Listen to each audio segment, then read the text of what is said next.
What if I told you that before a single shot is fired, the fight is already decided by who sees the battlefield first? In today's battlefield, the side that acts fastest wins. And that speed doesn't come from weapons. It comes from ISR, or Intelligence, Surveillance, and Reconnaissance.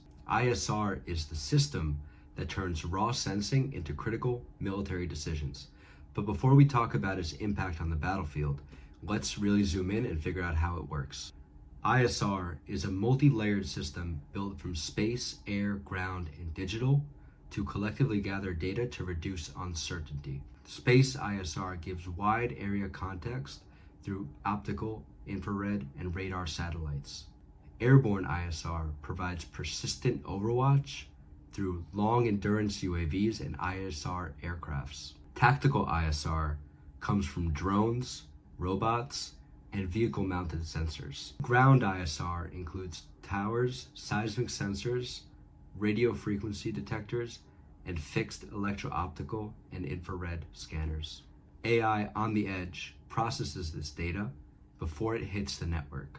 And C2, or command and control, fuses all this data into one beautiful picture. Together, this distributed system gives units the clarity they need to execute in real time. But how do you get from raw sensor input to real-time military action? ISR follows a disciplined workflow that turns detection into understanding and understanding to action. This tactical workflow happens in seconds. The first stage is detect. Radar can see motion, thermal can see a heat signature, and electro-optical can see movement. The next stage is recognition, where the entity is categorized into a certain class. In the identification phase, this entity is further classified based on unique identifiers such as posture, behavior, or clothing. Next, the tracking phase involves monitoring that entity within the area of operation. Next, a decision is needed.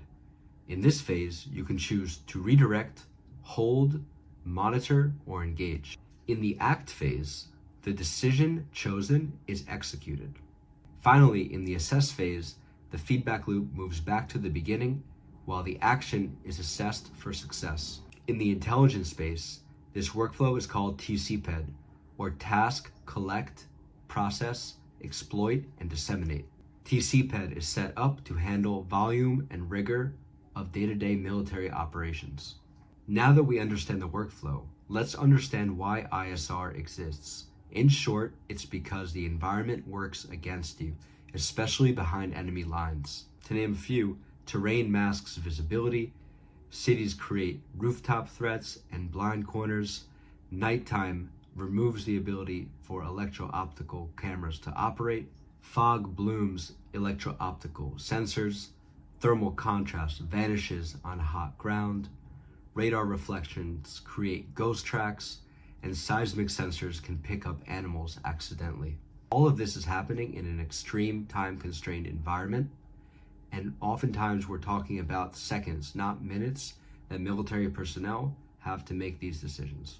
ISR exists to overcome physics, terrain, and uncertainty to beat the adversary. Let's go through 3 hypothetical mission examples to see how ISR contributes to the achievement of military objectives. First, we'll talk about the multi-layered ISR strategy in border defense. Imagine this: an SAR satellite detects a ground disturbance along a known path. At the same time, ground radar picks up slow movement, increasing the level of interest in the area. Thermal sensors then pick up 2 heat signatures, increasing confidence.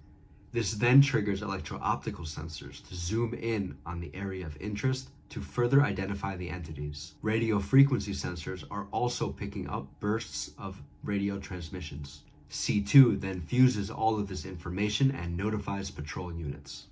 Deployed across long or strategic borders, the effectiveness of ISR allows military troops to become more scalable and efficient in their operations. The next example we'll go through is urban squad movement. We'll start by deploying a tactical drone that scans rooftops with thermal. Edge AI deployed on the drone identifies 2 heat signatures masked behind a vent. Electro-optical zoom then confirms 2 prone figures. The squad is then able to reroute, avoiding an ambush. At the same time, airborne ISR is tracking 2 vehicles that look threatening and updating C2.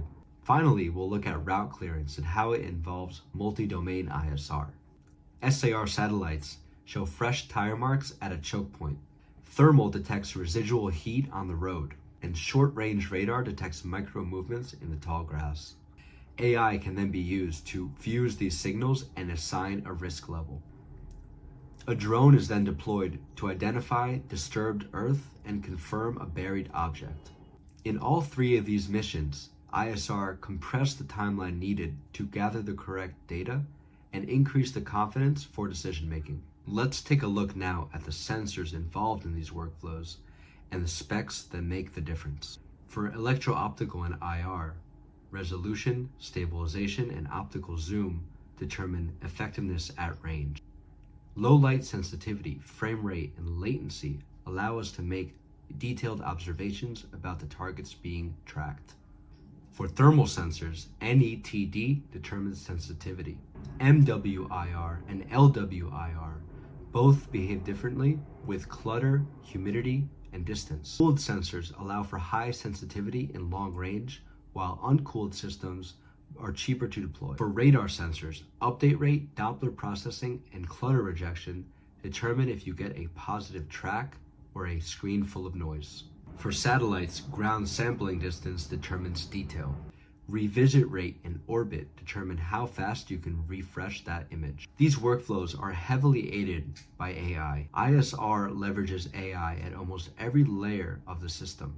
Thermal cameras detect animal, vehicle, and human signatures on the edge. Short-range radar uses AI to filter out wind and vegetation.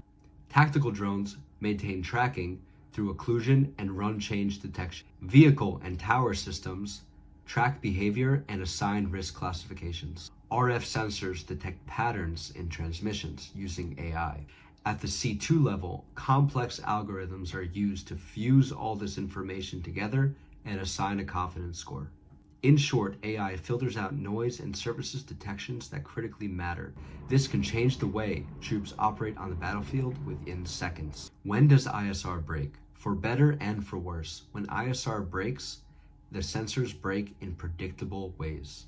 Thermal washout occurs on hot surfaces. Electro-optical lenses get a glare when the sun is at a low angle. Radars ghost track from reflections, and satellites have a latency between revisits. Radio frequency can be disturbed by interference, and tracks can be lost behind terrain. Not to mention that civilians and animals can create false signatures, and heat reflections can mimic human shapes, and vegetation can mimic slow movement. Even if all these sensors work perfectly together, an overload of information can overwhelm operators. The important thing here is to know the limits of ISR and plan around them accordingly.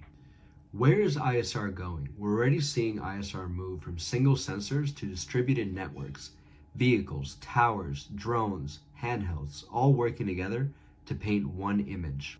Edge AI allows us to detect, track, recognize, and filter data before it even reaches the network. Sensor fusion is also becoming the standard. Combining these sensors to give one informative picture is providing invaluable information to militaries across the globe. Automation is also becoming the standard. Sensors cue each other, drones are deployed, and tracks are maintained without any operator input. Satellites are offering faster revisit rates and more real-time SAR. Tactical ISR is becoming more predictive, allowing us to guess what our enemy is going to do next. To summarize, ISR is becoming faster, more automated, and more distributed on the battlefield. To wrap up here, modern ISR is used to give commanders a reliable picture fast. Space ISR gives context, air ISR gives constant tracking, and tactical ISR fills in the gaps. Finally, AI interprets, and C2 turns data into orders. This is how units stay ahead of the problem. Thanks for watching.